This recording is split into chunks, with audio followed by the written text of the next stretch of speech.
Hi friends, இன்றைக்கி நம்ம வீட்டில் இருக்கிறவங்களே நம்மளுக்கு ஒரு சேலஞ்சு கொடுத்துட்டாங்க. அது என்ன சேலஞ்சுனா 7 மணிக்கே அவங்களுக்கு லஞ்சு டிஃபனு இது ரெண்டுமே ரெடியாக இருக்கணுமா.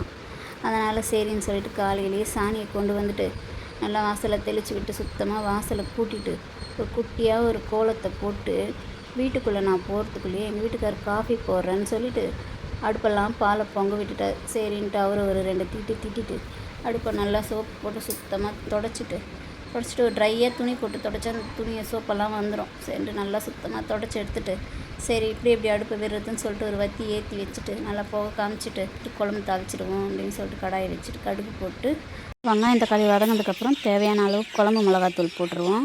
சின்னதாக நெல்லிக்காய் சைஸு புளி எடுத்து கரைச்சி நல்லா ஊற்றிட்டு நல்லா கொதித்து பச்சை வாசனை போனதுக்கப்புறம் கொஞ்சமாக ஒரு அரை மூடி அளவுக்கு தேங்காய் பால் எடுத்து ஊற்றிட்டு நல்லா குழம்பு கொச்சதுக்கப்புறம் ஒரு 6 முட்டை போல் உடச்சி விட்டுட்டோன்னா குழம்பு ரெடி ஆகிடும். ஒரு வழியாக 7 மணிக்கெல்லாம் இவங்களுக்கு லஞ்சு டிஃபன் இது ரெண்டுமே கட்டி ரெடி பண்ணி வச்சுட்டு இவங்களெல்லாம் சீக்கிரமாக வேலைக்கு ஸ்கூலுக்கு காலேஜுக்கெல்லாம் அனுப்பிச்சி விட்டுட்டு இருக்கிற பாத்திரத்தெல்லாம் சிங்கில் இருக்கிற பாத்திரம் மொத்தத்தையும் கழுவி எடுத்துகிட்டு உட்காரத்துக்குள்ளே ஒரு பயங்கர டயர்டாயிடுச்சு எனக்கு. ஓகே ஃப்ரெண்ட்ஸ், இந்த வீடியோ பிடிச்சிருந்தா எப்படி இருக்குன்றத கமெண்ட் செக்ஷனில் சொல்லுங்கள். Bye friends.